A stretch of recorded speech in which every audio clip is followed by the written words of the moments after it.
آج یوم اقبال ہے اور میرا دل کر رہا ہے کہ میں حضرت اقبال کی ذات کے حوالے سے، ان کی شاعری کے حوالے سے کوئی بات کروں۔ ہم جب بھی اقبال کا نام سنتے ہیں تو بطور شاعر پہلا تعارف ہمارا ہوتا ہے کہ اقبال ہمارے قومی شاعر ہیں یا ملی شاعر ہیں۔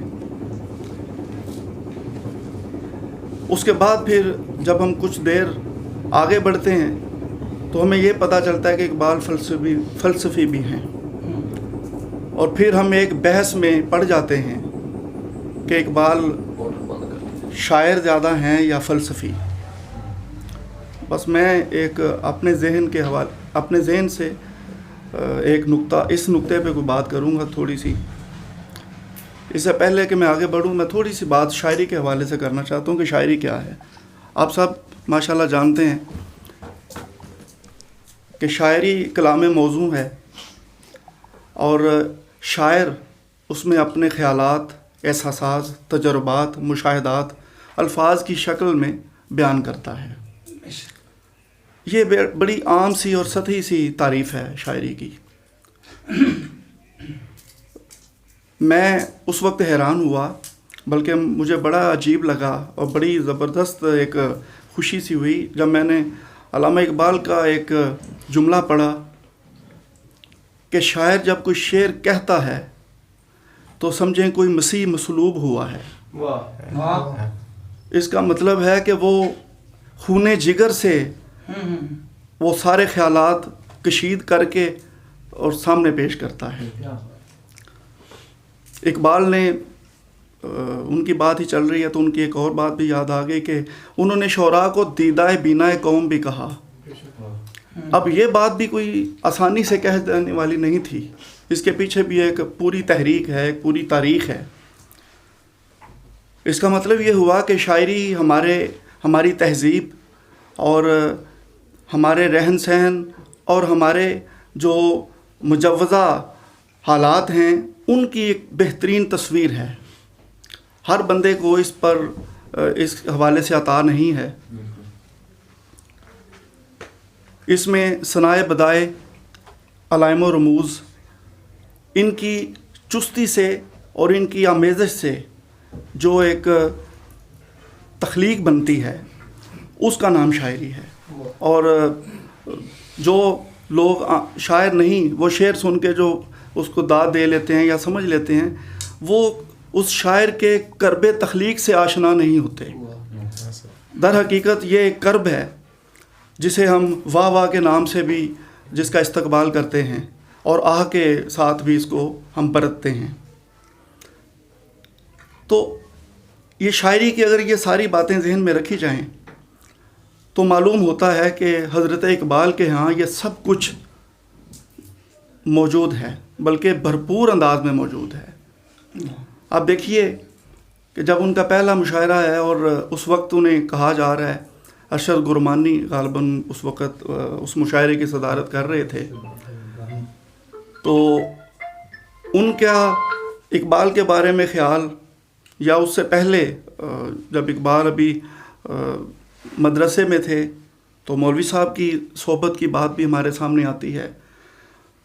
اقبال جب شاعری شروع کرتے ہیں تو مرزا داغ دہلوی جیسے استاد سے رابطہ کرتے ہیں، ان سے وہ اصلاح لیتے ہیں۔ مرزا داغ دہلوی کوئی چھوٹے شاعر نہیں، بہت بڑے استاد شاعر تھے۔ اس طریقے سے اقبال اپنی شاعری کا آغاز کرتے ہیں، اور ہم دیکھتے ہیں کہ ان کی ابتدائی شاعری میں داغ کے شاعری کے رنگ موجود ہے۔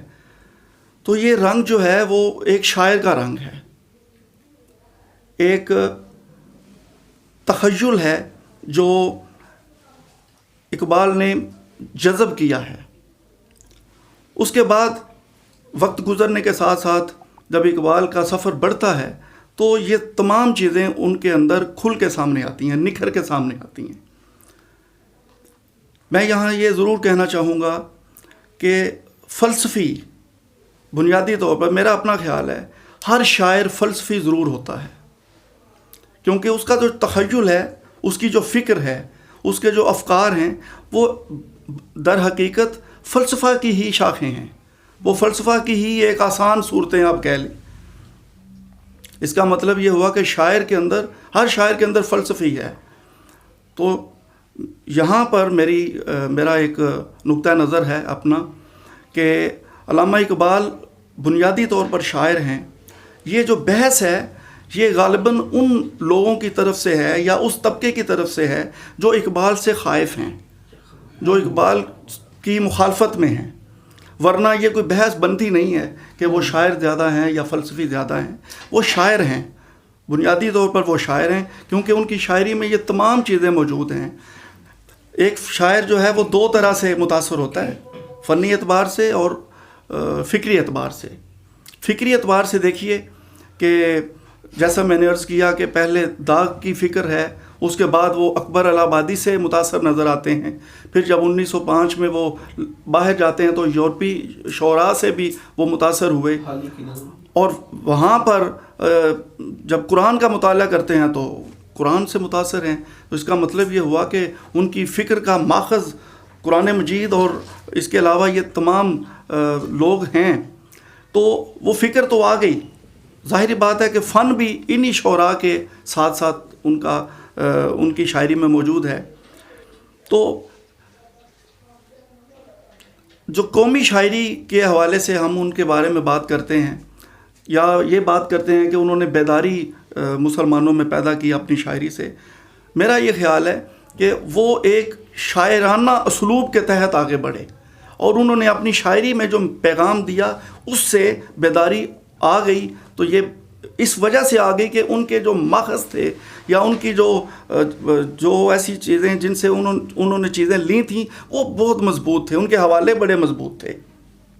آپ دیکھیے کہ مولانا ظفر علی خان بہت بڑے شاعر، نون میم راشد جیسا شاعر اگر یہ کہتا ہے کہ ظفر علی خان کے سامنے الفاظ جو ہیں وہ ہاتھ باندھے کھڑے ہیں، تو اس کا مطلب ہے کہ ان کی شاعری پر کوئی وہ نہیں ہے کہ ہم انہیں ایک چھوٹے لیول کا شاعر سمجھیں۔ لیکن یہ دیکھیں ان کی چند نعتوں کے سوا بطور شاعر ان کا تعارف نہیں ہے۔